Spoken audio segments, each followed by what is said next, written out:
and Happy New Month to you all. For years, Nigerians have woken up to heartbreaking headlines of villages attacked, commuters adopted, schools invaded, and families torn apart by violence. Hardly a week passes without reports of another massacre on another community forced to flee. But what if the true scale of Nigerian security crisis is even worse than many people realize? What if the numbers we hear in daily news reports only reveal a fraction of the tragedy unfolding across the country? Today, we examine a shocking new investigation that is raising serious questions about the nature of violence in Nigeria and whether the world has been looking at the crisis through the wrong lens. According to a report published by Punch newspaper, citing a 6-year investigation conducted by the Observatory for Religious Reform in Africa, also known as ORFA, a staggering 79,323 people were killed in terrorism-related violence in Nigeria between 2020 and 2025.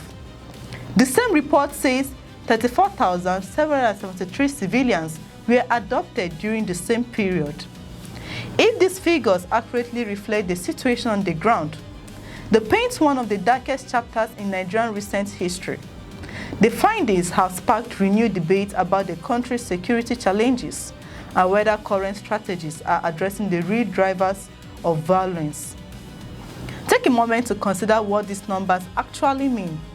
Nearly 8,000 lives lost in just 6 years, more than 34,000 people kidnapped from their homes, schools, highways, and farms. According to the reports, the violence averaged 7 attacks every single day, claiming roughly 36 lives daily. These are not just statistics compiled in a database. Every number represents a human being, a parent, a child, a student, a farmer, a soldier, or a neighbor whose life was violently interrupted. So the question becomes unavoidable. How does a nation continue functioning while losing so many of its citizens year after year? The ORFA report titled 4 times Boko Haram, How the World Misreads Nigerians' Violence, argues that the international conversation surrounding Nigerians' insecurity may have focused too heavily on some armed groups while overlooking others. Researchers say they spent years cross-checking incidents using local field investigations, academic research, media reports, verified social media evidence, and partnership with organizations on the ground. Their conclusion challenges one of the most common assumptions about Nigeria's conflict. According to the reports, Boko Haram and the Islamic State West African Province, or ISWAP, together accounted for only 12% of civilians' killings recorded during the study period. Instead, the report claims that armed groups it categorizes as Fulani terror groups were responsible for 44% of all civilian deaths, amounting to 18,577 killings, compared with 4,941 deaths attributed to Boko Haram and ISWAP combined.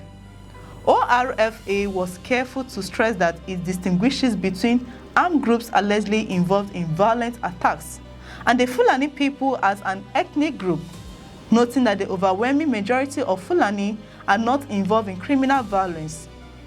That distinction is essential because criminal responsibility belongs to individuals and armed groups, not entire communities or ethnic identities. The report also paints a deeply troubling picture of kidnappings across Nigeria. According to the investigation, 34,773 civilians were adopted over the 6-year period. ORFA says armed Fulani groups accounted for 43% of these adoptions, while 49% were carried out by unidentified armed groups.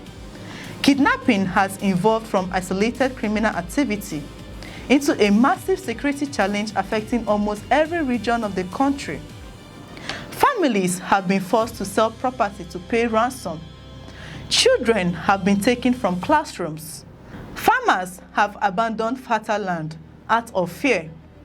Entire communities now live with a constant anxiety that they could become the next target. Perhaps the most sensitive aspect of the report concerns what researchers describe as the religious dimension of the violence. According to the findings, 28,551 Christians and 13,224 Muslims were killed during the reporting period. ORFA further claims that survivors' testimonies revealed different experiences among hostages based on their religious identity. The report alleges that Christian captives often face higher ransom demands, longer negotiations, greater violence, and a higher risk of execution than Muslim captives. These are serious claims that deserve careful examination. They should neither be accepted uncritically nor dismissed outright without transparent investigation and evidence-based analysis. Another striking finding relates to where the violence is occurring. According to the report, 75% of civilian deaths happened during attacks on communities, particularly farming settlements. These were not simply clashes between armed groups. Researchers describe raids involving killings, kidnappings, destruction of homes, sexual violence, and the burning of property. When farming communities are repeatedly attacked, the consequences extend far beyond immediate casualties.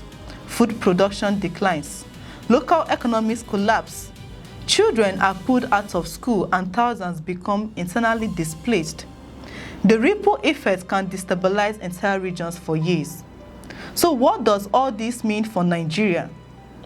Has the country's security strategy been keeping pace with the changing nature of the threats?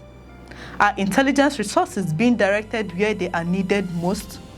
Have policymakers fully understood the patterns emerging from years of violence? And perhaps most importantly, what lessons should be drawn from independent investigations such as this one?